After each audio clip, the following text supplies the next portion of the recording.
जी हाँ, प्यारे बच्चों, आपके एग्ज़ाम होने वाले हैं 2026 में। आपके लिए हिंदी में वीवीआई क्वेश्चन हम लेकर आ गए हैं ऑब्जेक्टिव का। सेम इसी तरह से आपका एग्ज़ाम में आएगा ऑब्जेक्टिव। आप मिलाते रहिएगा कितना आपको याद है। पहला में है विष के दांत शीर्ष की कहानी के कहानीकार कौन है? तो ए में है कमलेश्वर, बी में है नलिन विलोचन शर्मा, सी में है मोहन राकेश, डी में है प्रेमचंद्र। आपका सही आंसर बचे होगा बी, नलिन विलोचन शर्मा। चलिए दूसरी का देखते हैं। दूसरी का है विष के दांत पाठ की विधा क्या है? तो इसका होगा डी, कहानी। चलिए तीसरा देखते हैं। तीसरा में दिया हुआ है विष के दांत कहानी किस वर्ग के अंतर विरोधियों को उजागर करती है? इसका आंसर होगा डी, माध्यम वर्ग का। आंसर देखते जाइएगा, आपको याद होगा तो कमेंट में बताइएगा जी सर आप हमको याद है। चलिए चार देखते हैं। नलिन विलोचन शर्मा पटना विश्वविद्यालय में हिंदी विभाग के अध्यक्ष कब बने? सन 1959 ईस्वी में बने। आज के देखिए, नलिन विलोचन शर्मा के कहानियों में किसका तत्व समग्रता से उभर कर आए? मनोवैज्ञानिक का। खोखा खोखी किस भाषा का शब्द है? बंगाल का। ये सबसे ज़्यादा इम्पोर्टेंट है। खोखा खोखी किस भाषा का शब्द है? ये आएगा आप लोगों का 2026 में यह। चलिए साथ देखते हैं। सेन साहब की कितनी लड़कियां थी? तो सेन साहब की लड़कियां 5 थी। यह भी एग्जाम में पूछा जाता है। 8 के देखिए, 8 में पूछा गया सोफर शब्द का अर्थ क्या है? सोफर शब्द का अर्थ है ड्राइवर। 9 के देखिए, 9 में दिया हुआ मदन अक्सर किसके हाथों से पिटाता था? मदन जो था किसको हाथ से पिटाता था? तो प्यारे बच्चे हो जाएगा अपने पिता से। ठीक है, पूरा आशा है कि पूरे विद्यार्थी इसमें मार देंगे टिक 50 में 50। चलिए 20 के दांत Hindi chapter 2 class 10th question answer है। और आप इसमें से 30 पूरा बताएंगे। 30 में से देखते हैं कितना आप लोग टिक लगाते हैं। कमेंट में बताइएगा आप लोग जरूर। चलिए 10वां देखते हैं। ऐसे ही लड़के आगे चलकर गुंडे चोर डाकू बनते हैं। यह पंक्ति कहानी के किस पात्र ने कही? ये हो जाएगा सेन साहब ने कही थी।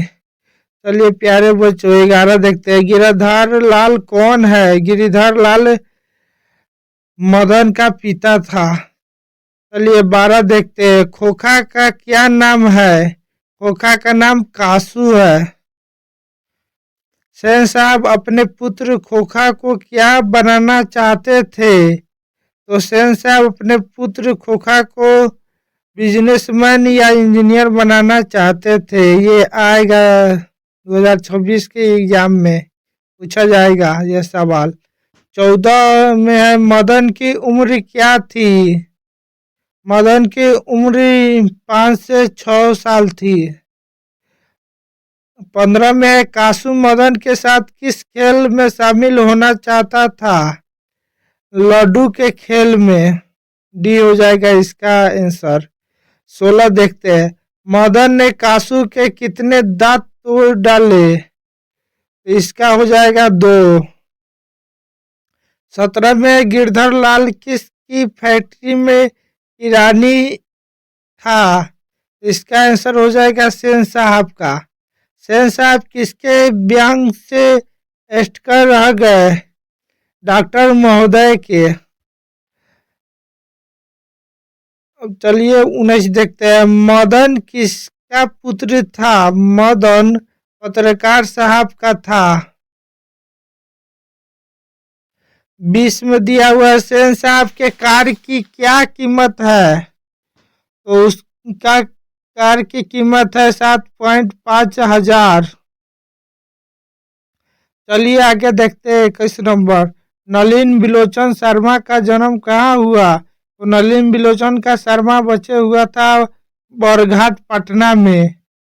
चलिए 22 देखते हैं। नलिन बिलोचन शर्मा के पिता का नाम क्या था? तो नलिन बिलोचन शर्मा के पिता का नाम पंडित रघुवंश शर्मा था।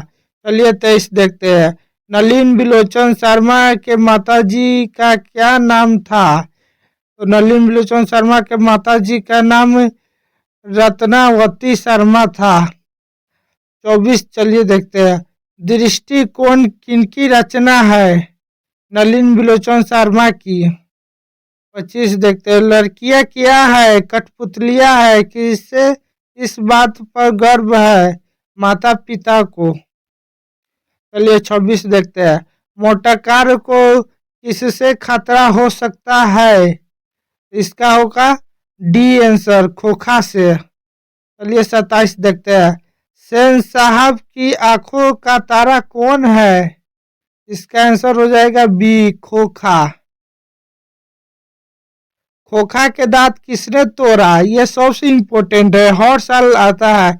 खोखा के दांत किसने तोड़ा? तो खोखा के दांत मदन ने तोड़ा। ये तो आप लोग को याद ही होगा। 29 का है। महल और झोपड़ी वाले की लड़ाई में अक्सर महल वाले ही जीतते हैं, पर उसकी हालत में जब दूसरे झोपड़ी वाले उनकी मदद से अपने ही खिलाफ करते हैं। किस पाठ की पंक्तियां है? इसका हो जाएगा 20 के दांत। ये हर साल पूछा है, इसको भी याद रखिएगा। इसमें जितना हम बता रहे हैं सब इम्पोर्टेंट लाए कहूँगो चुन चुन कर आपके लिए ले आया है चैप्टर 2 में से।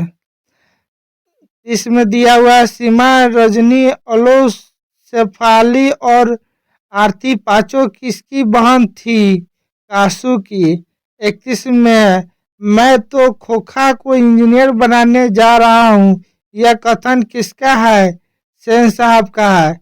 मदन के लिए क्या खाना मामूली बात थी? मार। आलोचकों के अनुसार प्रयोगवाद का वास्तविक प्रारंभ किसके कविताओं से हुआ? नलिन बिलोचन शर्मा की कविता से।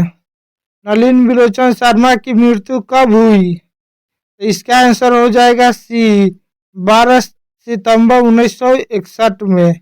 35 में दिया हुआ है मदन किसका पुत्र था? तो मदन गिरधर का पुत्र था। चलिए आप लोग के बहुत अच्छा लगा होगा और ये पूरा हम इम्पोर्टेंट जितना ऑब्जेक्टिव था 2 चैप्टर से हम उठा करके आप लोगों को बता दिए। अगर ये वीडियो आप लोग को अच्छा लगा होगा तो स्मार्ट पढ़ाई इंडिया को आप लोग सब्सक्राइब कर लीजिएगा।